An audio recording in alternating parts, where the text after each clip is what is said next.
नमस्कार, expert news देख रहे हैं आप और डेली अपडेट के साथ मैं हूं रणधीर कुमार।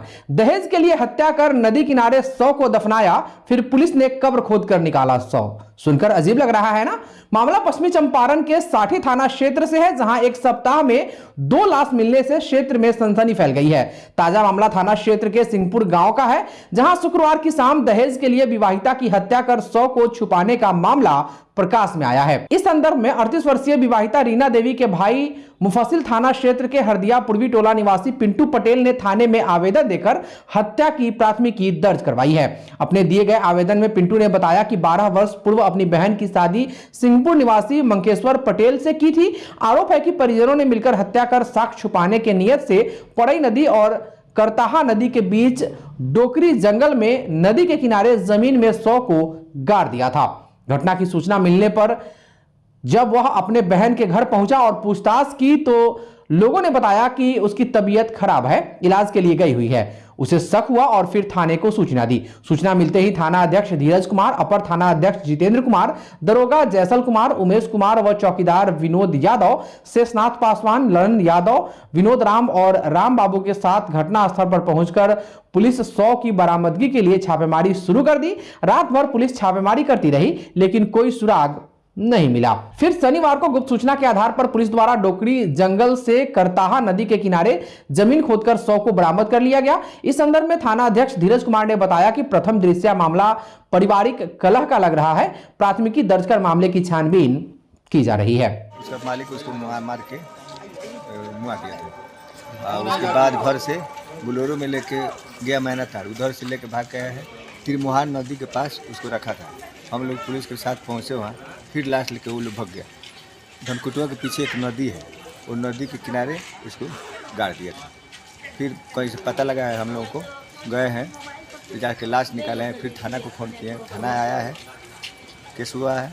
उसके बाद फिर हम लोग पोस्टमार्टम में लेके आए हैं। कहाँ के उनका घर पड़ेला? शिवपुर। कौन थाना? उत्तर प्रदेश में साठी थाना। मालिक का नाम है मंकेश्वर पटेल।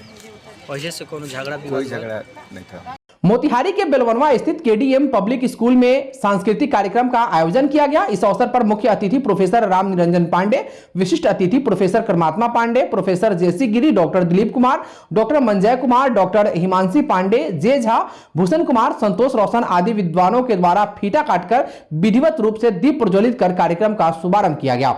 सभी सम्मानित अतिथियों को विद्यालय के निदेशक मृत्युंजय मिश्रा के द्वारा शॉल ओढ़ाकर सम्मानित किया गया। श्री मिश्रा ने कहा कि पढ़ाई के साथ साथ ऐसे कार्यक्रम भी जरूरी है। उन्होंने बताया कि बच्चों में सांस्कृतिक कार्यक्रम के माध्यम से मानसिक और बौद्धिक संतुलन बनाया जा सकता है। सम्मानित अतिथियों के द्वारा इडू हिल फाउंडेशन इंटरनेशनल ओलंपियाड में चयनित बच्चों को सर्टिफिकेट और मेडल दिया गया। वहीं विद्यालय की प्रिंसिपल श्वेता मिश्रा के द्वारा इस मौके पर उपस्थित सम्मानित और विदुषी महिलाओं को उपहार देकर सम्मानित करते हुए आभार प्रकट किया गया। बच्चों के द्वारा रंगारंग सामाजिक एवं मनमोहक कार्यक्रम, नृत्य और नाटक के माध्यम से प्रस्तुति दी गई।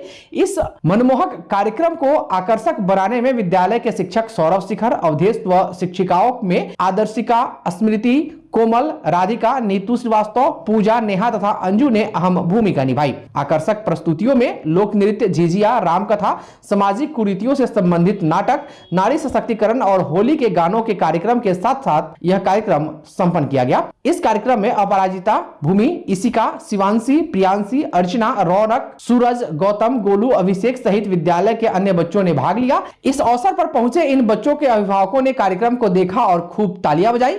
कार्यक्रम के लिए विद्यालय परिवार को भी धन्यवाद दिया और सबों ने विद्यार्थियों को आशीर्वाद देते हुए उनके उज्जवल भविष्य की कामना की। मैं केडीएम पब्लिक स्कूल के डायरेक्टर मृत्युंजय कुमार मिश्रा आप सबके सामने बोल रहा हूं। सबसे पहले आपके दर्शकों का बहुत बहुत धन्यवाद और यहाँ पर उपस्थित सभी अभिभावकगण और विशेष अतिथि और मुख्य अतिथि के आए हमारे समय निकालकर आप भी का बहुत बहुत धन्यवाद।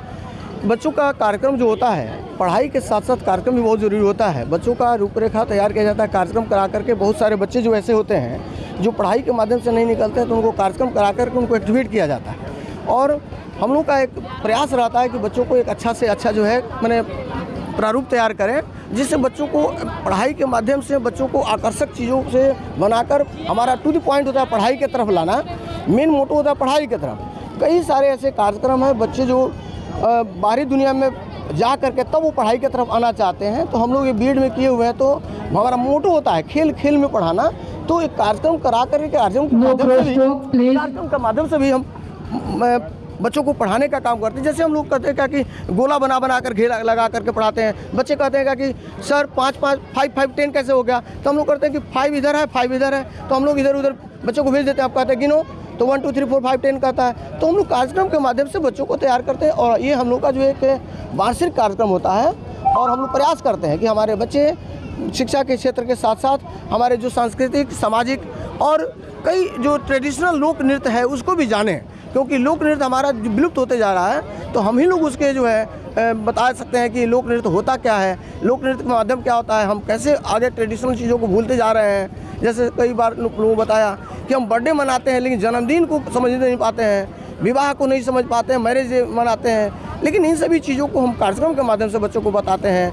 हम राम कथा को बच्चों को कहवा करके राम की महिमा को बताना चाहते हैं कि भगवान राम अपने पिता के विषय में क्या सोचते थे, मेरे गुरु के विषय में क्या सोचते थे। राम एक आदर्श है, जीवन जीने की कला है। हम आपके चैनल से फिर से एक बार सभी दर्शकों को मैंने धन्यवाद देते हैं और प्रणाम करते हैं कि हमारे माध्यम से अन्य बच्चे भी इस बात को सीखें कि भगवान राम जो है आदर्श हैं और जीवन जीने की कला है। बहुत बहुत धन्यवाद। पश्चिमी चंपारण जिला अंतर्गत मझौलिया प्रखंड के बाबा नागेश्वर नाथ शिव मंदिर स्थित भागीरथ पटेल के मकान में आज लाइफ केयर हॉस्पिटल का शुभारंभ हुआ। इसका उद्घाटन प्रखंड प्रमुख प्रतिनिधि मंटू कुशवाहा, उप प्रमुख नरेश यादव, प्रसिद्ध चिकित्सक doctor Sabir Ali, doctor Yusuf Jamal, doctor Salauddin Ansari, Inamul Haq आदि ने संयुक्त रूप से फीता काटकर एवं केक काटकर किया। इस दौरान डॉक्टर साबिर अली ने बताया कि लाइफ केयर हॉस्पिटल में नवजात शिशु का इलाज किया जाएगा। उन्होंने बताया कि मझौलिया प्रखंड के लोगों को अपने नवजात बच्चों के इलाज के लिए अब बेतिया मोतिहारी का चक्कर नहीं लगाना पड़ेगा। डॉक्टर सिराज आलम, डॉक्टर जावेद अंसारी ने बताया कि गरीब परिवार के लोगों के मरीजों को इलाज में विशेष छूट दी जाएगी। मौके पर शिक्षक ज्वाला कुमार, खुर्शीद आलम, अक्षय यादव, कमलेश यादव, अरविंद कुमार, डॉक्टर मनीर आलम, तैयब अली आदि मौजूद थे। आज मझौलिया में लाइफ केयर हॉस्पिटल का एक शुभारंभ हुआ है, जो हमारे मझौलिया के जितने वासी उनके लिए बहुत अच्छी बात है। जो पहले अपने छोटे बच्चों के इलाज के लिए इशू होते ही वो बेतिया ले जाते थे, अब उनको बेतिया ना जाकर मझौलिया में अपने लाइफ केयर हॉस्पिटल में डॉक्टर सिराज आलम जी हैं, उनसे वो इलाज करा सकते हैं। कम दाम में बढ़िया इलाज हो सकता है। और जनरल फिजिशियन के लिए डॉक्टर जावेद आलम अंसारी जी हैं, और ये हमारे मझौलिया के लिए बहुत अच्छी बात है। और मैं चाहूँगा मझौलिया के तमाम जनता से कि आप लोग अब आप लोग के लिए बहुत सहानुभूति मतलब जो होते हैं सहूलियत मिलेगा। जो आप बेतिया जाते थे वो अब कम दाम में अच्छे से और जल्द इलाज आप मझौलिया में करा सकते हैं लाइफ केयर हॉस्पिटल में। सर्जरी भी हो सकता है, कम दाम में ठीक एंड बेस्ट पेशेंट ट्रीटमेंट किया जाएगा। गरीब पेशेंट के लिए अलग से सुविधा दिया जाएगा। यहाँ मॉनिटर NICU 24 आवर NICU की सुविधा है यहाँ पे, और यहाँ पे सस्ता इलाज होता है। यहाँ कोई भी गरीब पेशेंट हो उसमें बहुत से सस्ता इलाज होगा।